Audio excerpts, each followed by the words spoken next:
महात्मा दरवेश महापुरुष असा के अनेक प्रकारन सा अनेक तरह सा असा के सत्संग ज्ञान समझाणी दिन था।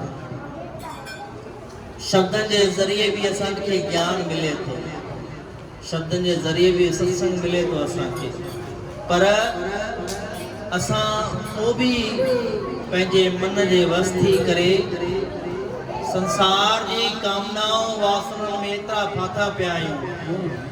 सब खबर आए ही शय चंगी आए ही बुरी आए, हे रस्तो मुंहिंजे लाइ गलत आए हे सही आए, पोइ भी असां अनजान बणजी करे चंगे रस्ते के छॾे गलत रस्ते ते हली पवंदा। असां के सब खबर आए जो सत्संग भगवान के प्यारो है। भगवान कृष्ण भागवत साहिब में 11वें अध्याय में उद्धव के सजो ज्ञान दे तो पे, सजो समझाए तो पे उद्धव के। उद्धव पूछे तो भगवान जे अगर असा मनुष्यन के तोखे पाइणो हुजे, तोखे असा प्यारा लगो, मुंहिंजे लाइ असांखे छा करणु खपे?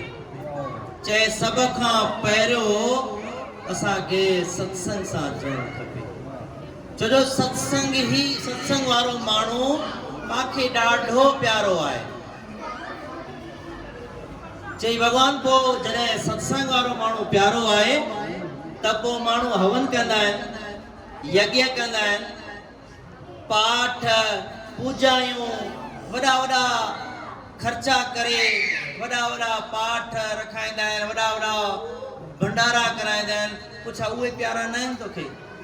बिल्कुलु प्यारा आहिनि उहे मूंखे, लेकिन हर माण्हू न भंडारा कराए सघंदो, न हर माण्हू वॾो हवन कराए सघंदो, न हर माण्हू यज्ञ कराए सघंदो, न हर माण्हू पाठ साहिब रखाए सघंदो, न हर माण्हू कुझु जो ख़र्चो करे सघंदो। पर हर कंहिंजी आधार आहे। मां हर माण्हू सां ओड़ो ई आहियां, जेको महल में रहे तो उहो ई मूंखे प्यारो आहे, पर उहो पंहिंजे हिसाब सां प्यारो आहे। जेको झोपड़ी में रहे तो उहो ई मूंखे प्यारो आहे, उहो पंहिंजे हिसाब सां प्यारो आहे। पर जेको माण्हू श्रद्धा भाव सां सत्संग में जुड़ंदो, उहो ई माण्हू हवन यज्ञ भी कराए सघंदो, वो दान भी करे सघंदो, वो सत्संग ते वञण वारो माण्हू सेवा भी कंदो, पूजा भी कंदो, पाठ कंदो, सब शइ कंदो। लेकिन जॾहिं उन जे अंदर में सत्संग वेंदो, पहिरियों सत्संग ज़रूरी इन करे आहे त मन असांजो सॼो जेको आहे मेरो लॻो पियो आहे, मलीन आहे। जीअं ॾिसो असांजो कमरो मेरो हुजे, बेडशीट मेरी हुजे त असांखे सुम्हण में कीअं मज़ो ईंदो? असां चवंदासीं न कमरे जी ॿुहारी भी पायूं, सफ़ा कयूं, उन खां पोइ बेडशीट मटायूं। जे अगर कमरे में बदबू आहे त उनखे स्प्रे करे उनखे साफ़ कयूं, फर्श के फिनाइल सां धोई साफ़ कयूं त जीअं असांखे घर मिठो लगे, घर असांखे प्यारो लगे, घर असांजो सुंदर लगे, जीअं असां उन घर में आनंद सां रही सघूं। जॾहिं असांखे घर असांखे पाण खे सुंदर बणाइणो आहे त मन भी असांखे सुंदर बणाइणो आहे न। जे अगर मन मेरो हूंदो, मन असांजो किनो हूंदो, उन में भगवान कीअं वेंदो अची करे? भगवान वासो कॾहिं न कंदो मन में असांजे, जॾहिं असांजो मन मेरो हूंदो। इन्ही करे सत्संग जेको आहे उहो मन खे धोइण जो कमु कंदो आहे, मन खे साफ़ करण जो। जीअं असांजे लाइ रोटी ज़रूरी आहे शरीर जे लाइ, सनान ज़रूरी आहे शरीर लाइ, पाणी ज़रूरी आहे शरीर जे लाइ, कपिड़ा मटाइण ज़रूरी आहे शरीर जे लाइ, तीअं मन जे लाइ सत्संग बेहद ज़रूरी आहे, बेहद ज़रूरी आहे। जॾहिं मन में सत्संग वेंदो त पोइ असांजो मन उज्जवल थी वेंदो, भगवान में वासो कंदो। ऐं उहो ई माण्हू जेको सत्संग ॿुधण हूंदो, उहे माण्हू दान भी करे सघंदो। न त उहो माण्हू को जेब में टटोलींदो, कोई फ़क़ीर ईंदो, कोई ग़रीब ईंदो, जेब के टटोलींदो, ॾिसो खुलिया पैसा पिया आहिनि, रुपयो पियो आहे या 5 रुपया पिया आहिनि, कोशिशि कंदो 5 रुपया ॾियां, न हूंदा 5 रुपया बि छिके ताणे पोइ 10 रुपया गॾु ईंदो, 100 रुपया ॾियणु दिलि न थींदी। छो? मन जे अंदरि माया जो वासो आहे, परमात्मा जो वासो न आहे, असांजे अंदरि माया जो वासो आहे। ऐं जंहिंजे अंदरि परमात्मा जो हूंदो त उहो छा चवंदो, ही ॾिनल ई परमात्मा जा आहिनि पैसा, पोइ मां दान करण में छो कीबायां? उहो 100 रुपया बि गॾु ॾींदो, 500 बि गॾु ॾींदो, न त ॾियण लाइ माण्हू कीबाईंदो। छो जो असांखे 3 दान करणु लाज़मी आहिनि। हिकु कन्या जे लाइ दान करणु, ॿियो गुरु जे लाइ दान करणु, ऐं ॿियो नंबर कंहिं ग़रीब या भंडारे में या कंहिं बि शइ में दान करणु। ये 3 दान ज़रूरी आहे। श्रीमद भागवत साहिब में 18 अध्याय 5 सिकंद में लिखियल आहे वाज़े तो त असांखे दान करणो आहे, न त असां पंहिंजी ख़्वाहिशनि में मरी वेंदासीं। हिकिड़ी नंढी कथा आहे। हिकिड़ो प्रेमी सेवक हूंदो आहे, सेवक वेंदो आहे पंहिंजे गुरु ॾे, गुरु वटि शेवा सुठे नमूने कंदो आहे, प्रेम सां कंदो आहे, ॿार शेवा ते बीठो हूंदो आहे।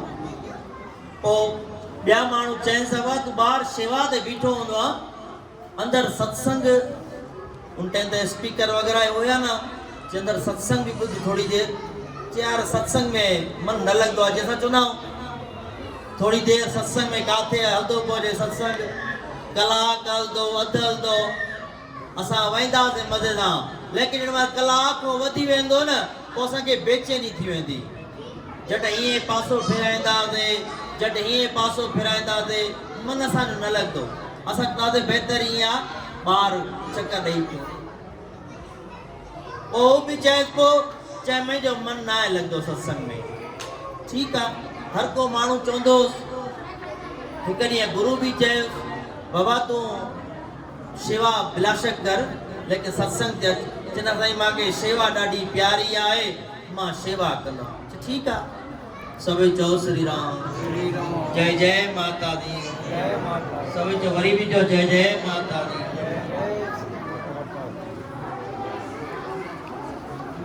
शेवा कंदो रहियो। आख़िर हिकिड़े ॾींहुं गुरु वञे पियो काॾे ॿाहिरि, काफ़ी टाइम जे लाइ ॾिठई त शेवा ॾाढी सुठे भाव सां करे थो।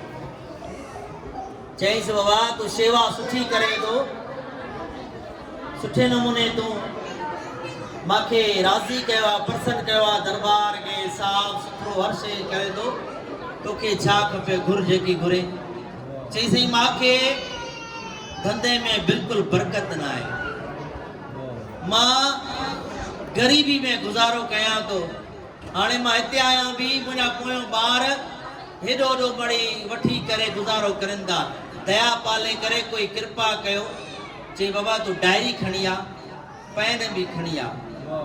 डायरी खणी आयो, पेन बि खणी आयो। गुरु छा कयो, डायरी में हिकु लिखी ॾे।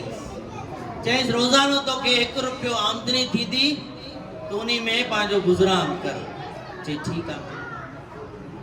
हे ख़ुशी सां मोकल वठी करे घर वियो, पर गुरु इहो चयसि त जेका शेवा भाव करे थो पियो, इहा शेवा सां जुड़ियो रहो ऐं सत्संग सां जुड़ियो रहो। छो जो सत्संग सां जुड़जे, शेवा तोखे तॾहिं ई तोखे आनंददायक बणाईंदी। न त शेवा तूं कंदे लेकिन थोरो टाइम करे, जॾहिं तुंहिंजो मन भरिजी वेंदो, शेवा छॾे ॾींदो। जी ठीकु आहे, लेकिन हिन तवजा न ॾिनी। डेली इनखे रुपयो मिले पियो, छियाना ख़र्चे पियो, चाराना बचे पियो, हलंदो रहियो। दोस्तनि यारनि सां वेठो, रोज़ तव्हां कंदो हुयो, चए चाराना बचनि था, छियाना ख़र्च थियनि था, मज़ो नथो थिए। घर कीअं हलंदो, कीअं मां वॾो माण्हू बणंदुमि, कीअं मां गाॾियूं वठंदुमि, कीअं मां बंगलो ठाहींदुमि, पंहिंजे घर खे वॾो कोठी ठाहींदुमि। दोस्तन यार वेठा है तो चो वो हाणे ये कर हिकड़ो संत आयो आ असांजे शहर में ॾाढो नालो ॿुधो आहे माण्हू वञनि था हल तो उन्ही ॻाल्हि वेनती कंदा चयो ठीकु आहे हलो सभु गॾिजी करे विया संत वटि हे वियो संत खे ज़ोर ॾियणु शेवायूं करणु सुठे नमूने उते रही पिया उनजे घर में सुबुह जो ईंदा शाम ताईं शेवा कंदे भंडारो खाराइण हे करणु 4 ॾींहं 5 ॾींहं संत रहियो संत दयालु आहिनि दयावान आहिनि तो सभ ते दया करनि था पिया वेंदे वेंदे इन चई बाबा तूं ॾाढी सुठी शेवा कई आहे सुठे नमूने प्रसन्न थियो आहे छा खपई घुर जेकी घुरे हिन चई मूंखे गुरु 1 रुपयो लिखी ॾिनो हुयो पर हाणे गुज़ार नथो थिए हाणे दया पाले करे तमां कृपा कयो चए बाबा ॾे पेन उन संत छा कयो 1 रुपयो लिखियल हुयो उनजे अॻितों 1 ज़ीरो हणी ॾिनईंसि चए बाबा हाणे तोखे डेली 10 रुपया आमदनी थी हे मोकिलायो हुयो संत बि हलियो वियो डेली 10 रुपया आमदनी थियण लॻी जंहिंमो 6 रुपया ख़र्च थियनि पिया 7 रुपया ख़र्च थियनि पिया 3-4 रुपया बचनि पिया पर बंदो ना शुक्राई आहे वरी बि के शुक्र न हुयो हे चइबो इएं 10 रुपए में 4 रुपया बचंदा 3 रुपया बचंदा कीअं गुज़ारो थींदो वरी दोस्तनि सां हाल वाल करण लॻो कंहिंसां जीअं असां वंडींदा आहियूं कंहिंखे ॿुधाईंदा या रोज़ी में बरकत न आहे कंहिंखे ॻाल्हि छा कंदा आहियूं कंहिंखे छा चवंदा आहियूं हुनजो दोस्तनि चयो हाणे हीअं कंदाऊं हिकिड़े फलाणे शहर में हिकिड़ो वॾो संत दरवेश आहे उहो सभ जी झोलियूं भरे थो हल त उन ॻाल्हि वेनती कंदाऊं हे वरी सभु गॾिजी करे उंडे विया उते वञी करे वरी शेवा करणु लॻो शेवा भाव सुठे नमूने कंदो रहियो उन संत खे बि राज़ी थी वियो उन्हीं भी दया पाले करे उन्हीं भी चयो छा खपई इन्हीं जो दया पाले करे कृपा कयो मांखे गुरु 1 रुपयो ॾिनो गुज़ारो न थियो फिलाणे संत आयो दया करे मांखे 10 रुपया करे न अथसि चए बाबा हाणे उन्हनि तोखे ॾिनी आहे त बाबा ॾे पेन उन्हीं भी दया पाले छा कयो अॻितों ॿियो ज़ीरो हणी हाणे 10 रुपये में थी वियो 100 रुपयो हे वरी अॻिते हलंदो हलियो अॻितो हलंदे हलंदे वरी 100 रुपयो में ख़र्च थिए पियो 70 रुपयो 80 रुपयो बचनि पिया 20 रुपया 30 रुपया हे चइबो मज़ो न आहे हिनखे छोजो अमीर थियण जी चाह अंदर में जुड़ी वई हुई अमीर थियण जी चाहना अंदर में लॻी वई हुई चइबो मां वरी अमीर थींदो वञा वरी ॿिए संत ॾे वियो उन्ही खां ॿियो ज़ीरो हणाए करे 1000 रुपयो कराए आयो हलदे हलदे हलदे जड़ी माल संत साल 1.5 महीने रिटर्न करे मोटियो गुरु पांजो मोटियो मिलियुसि रस्ते में अरे प्यारा हे छा हे काथे ज़ाहिर ही न थियो आहे हे चई मां शेवा कंदुमि दरबार ईंदुमि चे साईं ता ॾिनो छा हुयो मांखे ॾिनो वे सिर्फ़ 1 रुपयो हाणे 1 रुपये में गुज़ारो थींदो आहे तव्हां 1 रुपयो ॾिनो जे मांखे संत ॾिसो हिकिड़े ज़ीरो हणी के 10 रुपया करे ॾिनो ॿिए संत ज़ीरो हणी 100 करे ॾिनो ॿिए संत ज़ीरो हणी 1000 करे ॾिनो तव्हां रुपयो ॾिनो रुपये में गुज़ारो थींदो आहे इन करे मां दरबार अचणु छॾे ॾिनो ॿिए संत जे लाड़े लॻी वियो जे चङो बाबा हो बि संत असांजे रूप आहिनि हो बि संत सिरमौर आहिनि तोखे जंहिंमो दिल चाहे थी शेवा कर भाव भक्ति संत जो जुड़ियो रहो जो संत त मेहरबान आहिनि कॾहिं तोखे अड़ियो न छॾींदा डायरी तॾहिं असांखे चङो बाबा डायरी चङो बाबा 1 रुपयो तोखे नथो वणे असांजो असां 1 रुपयो पंहिंजो मिटाए छॾींदा आहियूं वो संत गुरु पंहिंजो 1 रुपयो मोटाए वरितो हाणे बचा छा वञी करे 0 सभई चओ श्री राम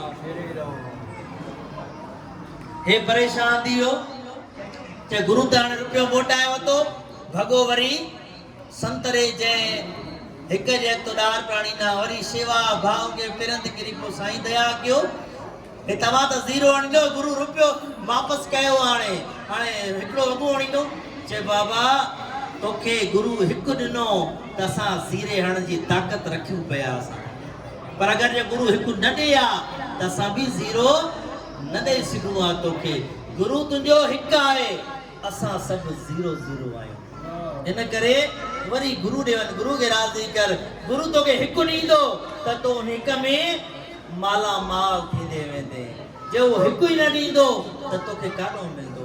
इन करे श्रद्धा भाव सां सत्संग में जुड़ी करे मन सां जे अगर सत्संग छो सत्संग सां ही पो शेवा सत्संग सां जुड़न सां असांखे मन जुड़दो शेवा सां। सत्संग में असांखे ख़बर पवंदी त दान छा आहे। दान सां वधदी वरी अॻिते दया। दया सां छो जो पोइ हर ग़रीब जे मथां अगरि दया ईंदी त असां दान कंदासीं। जे ग़रीब जे मथां दया न ईंदी त दान न कंदासीं असां। चवंदासीं न बाबा परे कर, माफ़ कर, माफ़ कर। दया हूंदी अंदर में त ग़रीब खे दान बि ॾींदासीं। दया न हूंदी त असां दान बि न करे सघंदासीं। इन करे शेवा जीवन में पंहिंजे इहे 4 खंभ जे गुरु अर्जन देव महाराज चवंदा न सुखमनी में जिए मंदिर को थामे थमन गुर का सबद मने अस्थि। जिए मंदिर के मंदिर चवंदा आगे महलन के वॾा वॾा महल माड़ियूं कोठियूं हाणे उहे थी विया आहिनि बंगला। जीअं बंगलनि खे पील पावा पिलर सहारो ॾींदा तीअं सेवक खे गुरु जो जेको नाम आहे उहो सहारो ॾींदो आहे। जीअं मंदिर को थामे थमन गुर का सबद मने अस्थम तीअं गुरु जो शब्द जेको आहे सेवक खे सहारो ॾींदो आहे। तीअं असांजे जीवन में 4 खंभा जीवन जा जेके आहिनि जंहिंमें सत्संग, दान, सेवा ऐं सिमरन। इहे जॾहिं असांजे जीवन जा 4 खंभा बरक़रार रहंदा कॾहिं असांजी ॿेड़ी लुधी सही पर बुद्धि कॾहिं न। छो जो असांखे गुरु जो सहारो, संतन जो सहारो, सेवा जो सहारो, सत्संग जो सहारो, दान जो सहारो, सिमरन जो सहारो जॾहिं असांजे शरीर खे असां जीवन खे सहारो मिलंदो इन जो त असां कॾहिं बि लुटासीं पर बुॾासीं कॾहिं न। जॾहिं असांजे जीवन में इहे 4 खंभनि में हिकु बि थंबो हलियो वियो न त पोइ 3 थंभनि ते ॼण कुर्सी आहे, टेबल आहे, अगरि हुनजो हिकु पाव कटिजी वञे त उहो बीह न सघंदी आहे। तीअं असांजो जीवन बि ईअं ई आहे। असांजो जीवन बि इन 4 शयुनि ते बरक़रार आहे। अगरि इन मां 4 ई हलंदा रहंदा सत्संग सां कॾहिं मन असांजो उदास न थींदो, चिंतायूं असांखे तंग न कंदियूं ऐं सिमरन सां कॾहिं असांजे अंदर में बीमारी न ईंदी। सेवा सां असांजे शरीर खे रोग कोई न लॻंदो ऐं दान सां कॾहिं असांजो धन घटिबो न। कोई चोराईंदो न, कोई खाई न वेंदो, कोई असांखो फुरे न वेंदो। हाणे कई अहिड़ा आहिनि न जेके वॾी वॾी उमिरि थी विया आहिनि लेकिन अॻिते उन्हनि खे चोरनि फुरियो न आहे, अॻिते हुनजो कंहिं पैसो खाधो न आहे। ज़ाहिर आहे हुनखे कोई न कोई शक्ति, कोई ताक़त सहारो ॾिनी बीठी आहे। कोई न कोई त आहे जेको हुनखे सहारो ॾेई बीठा आहिनि। कई अहिड़ा आहिनि वॾी उमिरि वारा 60 साल थी वई आहे लेकिन काई गोरी नथा खाइनि। कई अहिड़ा आहिनि नौजवान वीचारा जेका बीमारी सां जूझनि था पिया, दवायूं खाई खाई थकनि था लेकिन बीमारी नथी वञे। कोई न कोई त आहे शक्ति जेका हुनखे हलाए थी पई। ऐं कई अहिड़ा माण्हू आहिनि दुकान साॻियो ई आहे, हिक वटि रश लॻी पई आहे, वांदो न आहे ग्राहकी को ऐं हिकिड़ो वांदो वेठो आहे। साॻिया सामान, साॻियो पैसो लॻल आहे लेकिन छा आहे काई त ताक़त, काई शक्ति आहे जो जे दुकान के टेकनि में बीठी आहे। कुछ न कुछ त आहे जेको सहारो ॾींदो आहे। तीअं असांखे बि परमात्मा ऐं मैया राणी जो सहारो आहे। ये सहारो असांजो बरक़रार हमेशह लाइ रहंदो जॾहिं असां कंदा ईंदासीं, दान कंदा ईंदासीं कॾहिं असांजो पैसे खे खोट न ईंदी, कॾहिं शेवा कंदा ईंदासीं त कॾहिं असांजे शरीर खे कोई मन खे चिंता न सताईंदी। चिंता नहीं थी मेरे पुट मङणो नथो थिए, मेरी धीअ जो घर ख़राब थिए थो, या हे मसलो छो जो सभिनी परमात्मा ते जॾहिं लाइ रखंदासीं न, उहो भक्तां के कारज आप खलोया कम करण आया, भक्तन जा कार्य करण आयो आहे परमात्मा। हर पुस्तकन में हर एक में संतन बुधाईंदा आहिनि त परमात्मा पंहिंजे भक्तन जा कार्य कंदा आहिनि। पोइ असांजा कार्य न थींदा, असांजा कार्य बि थी वेंदा। असांखे चिंता करण जी कोई ज़रूरत न पवे। ऐं सिमरन करण सां कॾहिं शरीर में रोग बीमारी चिंता कोई तकलीफ़ न ईंदी। जे नेम सां असां पंहिंजो टेम सां सिमरन सां जुड़ंदा रहंदासीं।